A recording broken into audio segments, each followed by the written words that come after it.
కేంద్రంలో కూడా సమర్థమైన ప్రభుత్వం ఉంటే బ్రహ్మాండంగా దేశం కరెంటు కొరత లేకుండా యావత్తు దేశమే ఉండే పరిస్థితి ఉంటుంది. మొన్న నన్ను మీరు ఇక్కడ ఆగబట్టింది, బ్రేక్ కొట్టింది, కానీ మొన్న నేను ఇక్కడ గెలిచి ఉంటే ఈ పాటికి సగం దేశంలో అగ్గి పెట్టేవాడిని, శిక్షించేవాడిని, మొత్తం దేశాన్ని చైతన్యం చేసేవాడిని.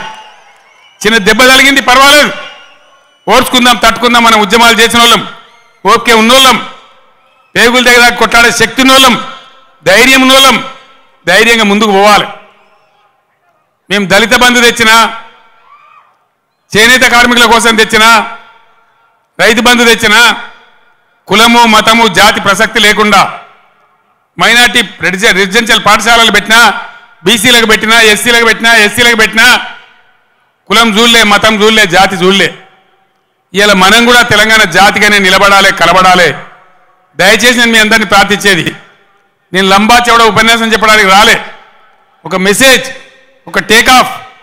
ఇది లక్ష్మీ గడ్డ కాబట్టి, ఇదే గడ్డ నుంచి తెలంగాణ సాధించినాం కాబట్టి నేను మీకు అందరికి ఒకసారి నమస్కరించి ఈ అప్పీల్ తెలంగాణకు చేసి బ్రహ్మాండంగా చేయాలని చెప్పి నేను ప్రయత్నం చేస్తూ ఉన్నాం. కాంగ్రెస్ గవర్నమెంట్లో మీరెవరు భయపడే అవసరం లేదు, నేను చెప్తా ఉన్నా. పోలీస్ సోదరులారా మీకు మనవి చేస్తా ఉన్నా, మీరు అనవసరంగా గ్రామాలలో చిచ్చులు పెట్టి సోషల్ మీడియా పోస్టులు పెట్టిన వాళ్ళని కూడా బెదిరిస్తూ ఉన్నారు. ఇది మీరు చూడండి, ప్రజల స్పందన చూడండి. నేను అడుగుతా ఉన్నా, మీకు పోలీసులకు రాజకీయాలు ఎందుకండి? ఏమక్కర్నే మీకు రాజకీయాలు? ఇలా ఎవరికి అధికారం శాశ్వతం? మేము 10 ఏళ్ళు ఉన్నాం ప్రభుత్వంలో, మా మీద కూడా కొన్ని కుక్కలు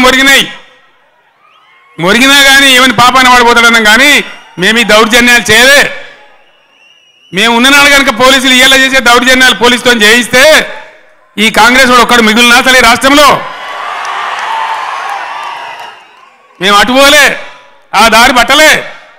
మేము ప్రజల సంక్షేమం కోసం పనిచేసినాం, 24 గంటల కరెంటు కోసం పనిచేసినాం, పేద ప్రజల ఆకలి తీర్చాలని పనిచేసినాం, ముసలి మురిగ వాళ్లకు 2000 రూపాయల పెన్షన్ ఇచ్చి ఆదుకున్నాం. ఎంత చెప్పినామో అంత అమలు చేసి చూపించినాం. ఒకటో అరణో తప్పితే అన్నిటికన్నీ అమలు చేసినాం. 1,70,000 మంది విద్యార్థులకు ఉద్యోగాలు కల్పించినాం. అన్నీ కూడా చేసినాం. సరే, జరిగింది ఏదో జరిగింది. భవిష్యత్తులో ఇప్పుడు జరగాల్సింది, నేను మీ అందరినీ కోరేది, ఈ కరీంనగర్లో నిలువెత్తున తెలంగాణ సోయి నింపుకున్నవాడు మన వినోద్ కుమార్.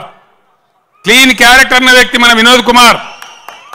ఈయనకు బండి సంజయ్కి పోలిక లేదు, పొంతన లేదు, నక్కకు నాగలోకి అనుకున్న తేడా ఉంది. ఈ విషయాలు గమనించి ఎవరుంటే బాగుంటుంది అనేది మీరు నిర్ణయించి దయచేసి వినోద్ కుమార్ గారిని గెలిపించాలి అని నేను కోరుతా ఉన్నా. ఎవరన్నా ఈరోజు కాంగ్రెస్ వాడు కానీ బీజేపీ వాడు కానీ గుండెల నిండా జై తెలంగాణ అంటాడా? ఎవరనాలి? మళ్ళా ఇదే గులాబీ జెండా, ఇదే వినోద్ కుమార్ ఉపన్యాసం మొదలుపెట్టేటప్పుడు ముగించేటప్పుడు 2 సార్లు గుండె పగిలిపోయేలాగా జై తెలంగాణ అన్నాడు.